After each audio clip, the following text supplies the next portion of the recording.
যদি খেতেও সুন্দর হতো তাহলে হয়তো আমার উদ্দেশ্য সফল হতো না। সকলে মাকাল ফলগুলো খেয়ে ফেলতো। মনিকা, আলিয়াকে এখানে নিয়ে আয়। ঠিক আছে বুড়িমা।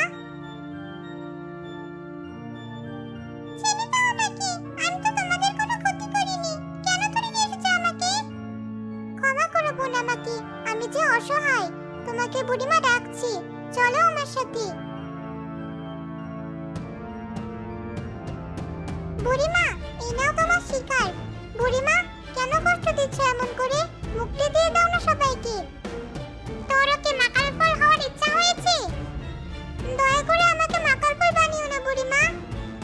তাহলে আমি যা বলবো তাই কর, না হলে তোর মা বোন কখনোই মাকাল ফল থেকে মানুষ রূপে ফিরবে না, মনে রাখিস। এমন কথা বলো না বুড়িমা, তুমি যা বলবে আমি তাই করব। এসবের মানে কি? আমি তো কিছুই বুঝতে পারছি না। তোর এত বুঝে কাজ নেই। আজ থেকে তুইও বাকি সবার মতো মাকাল ফল হয়ে আমার বাগানে ঝুলে থাক।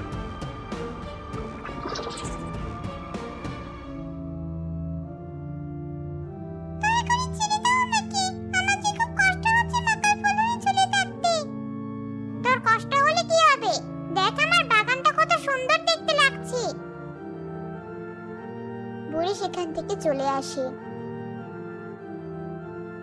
উপরওয়ালা, তুমি এমন কাউকে পাঠাও যে বুড়িকে মেরে সবাইকে উদ্ধার করবে। আমার মাত্র 501 জন মানুষ লাগবে। 501 জন মানুষ হলেই 1001 জন মানুষকে মাকাল ফল বানানো হয়ে যাবে। 1001 জন মানুষ পূর্ণ হলে সকলকে মানুষ রূপে ফিরিয়ে আনবো। এরপর মহাকাল ডাইনির সামনে সবাইকে বলে দিয়ে আমি সবার থেকে শক্তিশালী হব। রাজত্ব করব এই পৃথিবীতে। কোথায় যাচ্ছ তুমি বুড়িমা? আমি আমার কাজে যাচ্ছি। তোকে না বলেছি আমি বের হওয়ার সময় পিছন থেকে ডাকবি না? ভুলে গেছি বুড়িমা, মাফ করো আমাকে। ঠিক আছে, শোন, আমার জন্য তোকে রান্না করতে হবে না। আমি কিছুদিনের জন্য এখানে ফিরবো না।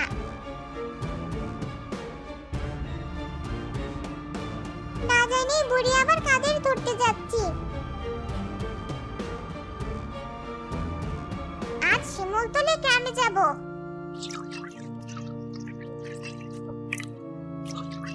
ওই তো একটা মেয়ে কলপারে পানি নিচ্ছে। আশেপাশে তো কাউকে দেখতে পাচ্ছি না। ওই মেয়েটাকে মারতে হবে।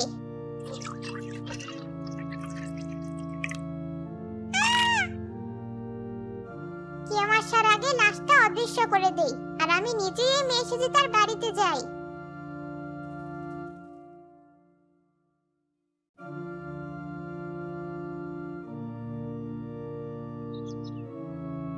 চিচুকি, তুই সে কখন পানি নিতে এসেছিস? এখনো বাড়িতে কেন যাসনি? তোর মা তোকে খুঁজছে। এই তো এখনই যাচ্ছি বাড়িতে। তাহলে তুই দাঁড়া, আমিও তো বাড়িতেই যাব। দুজনে একসাথে না হয় ফিরবো। তাড়াতাড়ি নে, আজ বড্ড দেরি হয়ে গেল। চল চিচুকি। তোদের বাড়িতে কত মানুষ, তোর এত মানুষের ভিতর থাকতে ভালো লাগে? তাহলে তো ভালো জায়গায় ঢুকতে ফেলেছি। আজ রাতেই আমি আমার কাজ শেষ করব।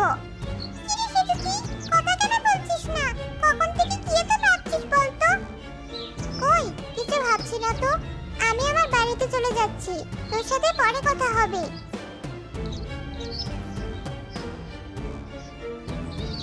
কিরে, তোর আসতে এত দেরি হলো কেন?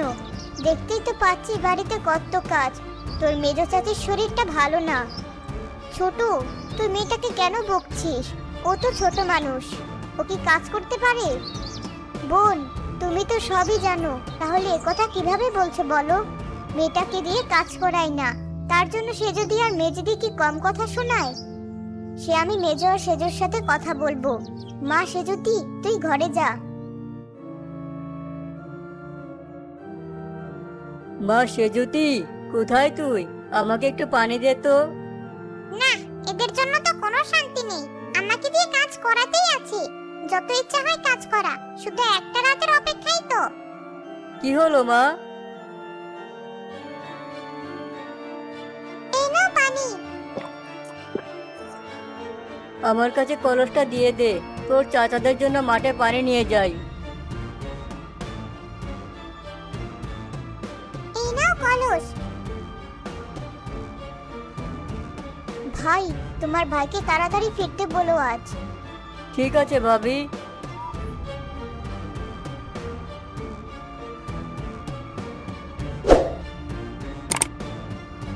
অনেক রাত হয়েছে, সকলে ঘুমিয়ে পড়েছে। এই সুযোগে সবাইকে আমার আস্তানায় নিয়ে যেতে হবে। বড় চাচি, এত রাতে সেজুতে কেন ডাকছে? দেখি তো। এত রাতে ডাকছিস কেন আমাকে? আমার চোখের দিকে একবার তাকাও চাচি। সেজুতির বড় চাচি সেজুতির চোখের দিকে তাকাতেই সেজুতির রূপী বুড়ি তাকে বশ করে নেয়।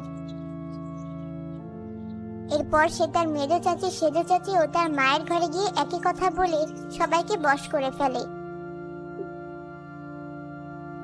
আয় তোরা সবাই আমার সাথে, আমি যে পথে যাচ্ছি সে পথে আয়।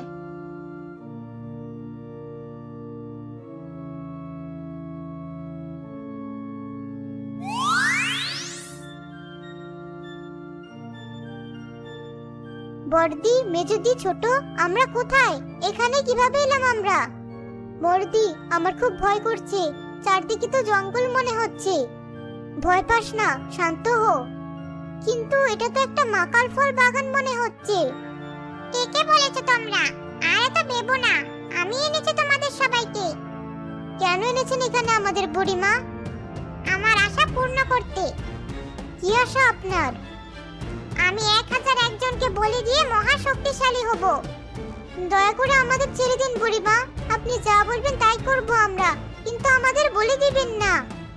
এত কষ্ট করে তোদের ধরেছি ছাড়ার জন্য নয়, আজ থেকে তোরাও বাকি সবার মতো মাকাল ফল হয়েই থাকবি।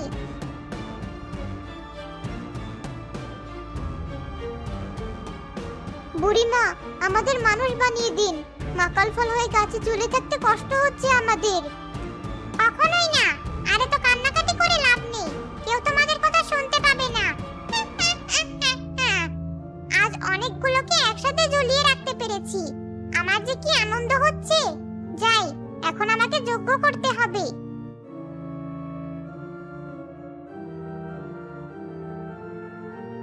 মনিকা, এই মনিকা।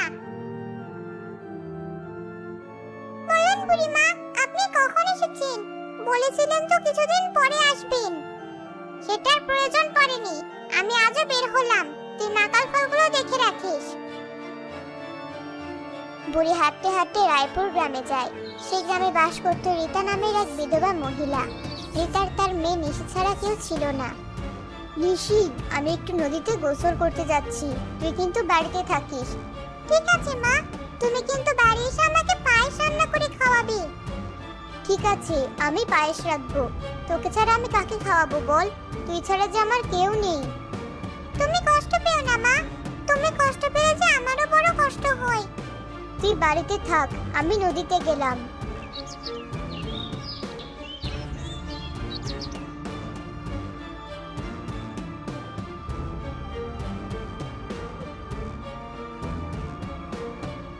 এই মেয়ে নদী থেকে উঠলে ওকে অজ্ঞান করে রূপ ধরবো আমি। এবার বাড়িতে যাই।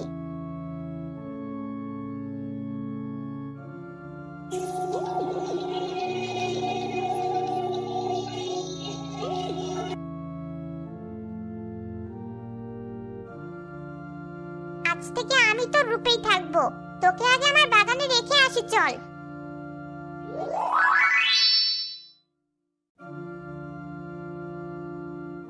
তুমি এসেছো মা, এবার আমাকে পায়েস রেঁধে দাও। দূর হ আমার চোখের সামনে থেকে, আমাকে তুই পায়েস রাখতে বলিস? মা দেখো, আমার মাথা ফেটে গেছে। তাতে আমার কি? দূর, এখানে একটাও মানুষ নেই, কেন যে এলাম? তাতে কি, পাশে তো মানুষ আছে।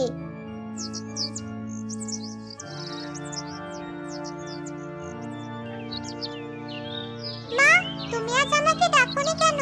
কত বেলা হয়ে গেছে, তার উপর এখনো একটাও কাজ করোনি। আজ বাড়ির কাজ তুই করবি, উঠোন ঝাড়ু থেকে শুরু করে সব। এত কাজ আমি একা কিভাবে করব মা? সেটা আমি জানি না। ঠিক আছে, আমি সব করে দিচ্ছি।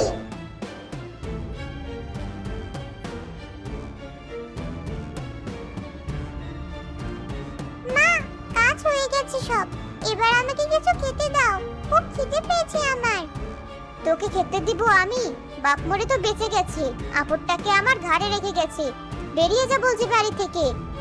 আমি চলে গেলে যখন তোমার ভালো হয়, তখন আমি চলে যাচ্ছি মা। আপদটা চলে গেছে, বেশ হয়েছে। এবার শান্তি মতো আমি আমার শিকার ধরতে পারবো। আমি তো হাঁটতে হাঁটতে জঙ্গলে চলে এসেছি, এই গাছের নিচে একটু জিরিয়ে নিই। বাবা, তুমি কেন চলে গেলে আমাকে রেখে? দেখো মা আমার সাথে কেমন খারাপ ব্যবহার করছে। ওই পথ দিয়ে এক পরী উড়ে যাচ্ছিল। নিশিকে দেখতে পেয়ে পরী তার কাছে আসে। কি হয়েছে ছোট্ট মেয়ে, তুমি এখানে এভাবে কাঁদছো কেন? তোমাকে কেন বলবো? তুমি আমাকে তোমার দুঃখের কথা বলে দেখো, আমি তোমার সব দুঃখ দূর করে দেব। সত্যি? কিন্তু তুমি কি? আমি পরী। তুমি পরী? তাহলে তোমাকে আমার কষ্টের কথা বলাই যায়। আমার মা আমাকে খুব ভালোবাসতো, কখনো চোখের আড়াল হতে দিত না। কিন্তু আজ 2 দিন আমার সাথে খুব বাজে ব্যবহার করছে। বিষয়টা আমার খটকা লাগছে। দাঁড়াও, আমি আমার জাদু আনায় দেখছি কি হয়েছে।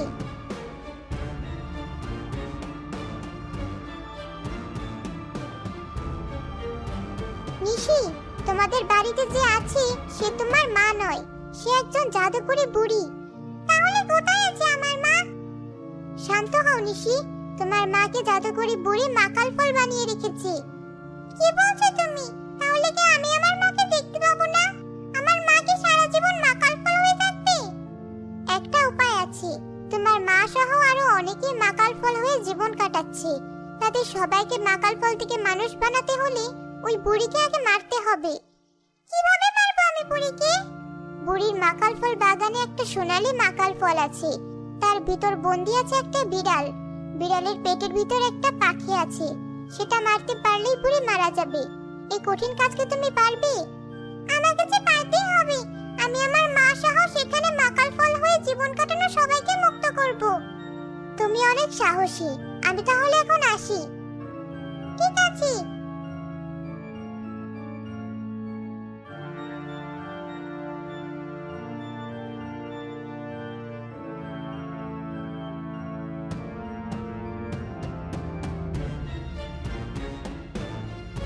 এই তো সেই মাকাল ফল বাগান।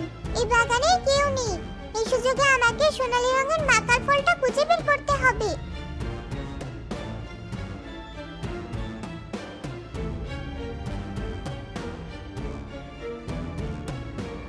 কে মাকাল ফল বাগানে?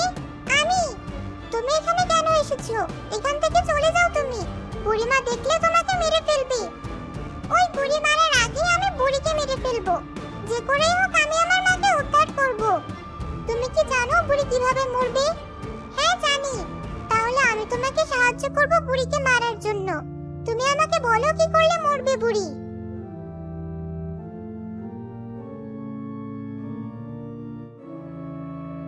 আমি জানি কোথায় আছে সেই সোনালী মাকাল ফল। তুমি আমার সাথে এসো।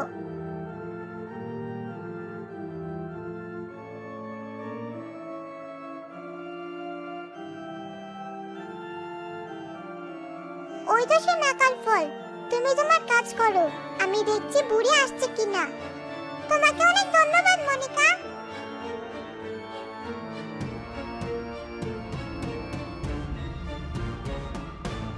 ঋষি পরীর কথা মতো সোনালী মাকাল ফল 2 ভাগ করে। এই তো বিড়াল।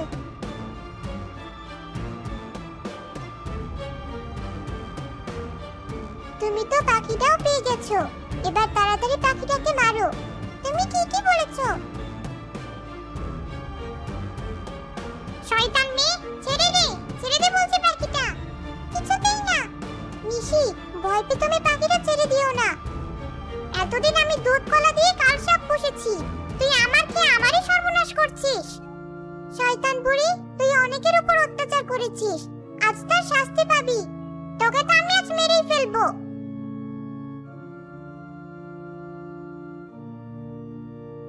না, মেরে ফেললে তোরা আমাকে, সাধনা পূর্ণ হলো না।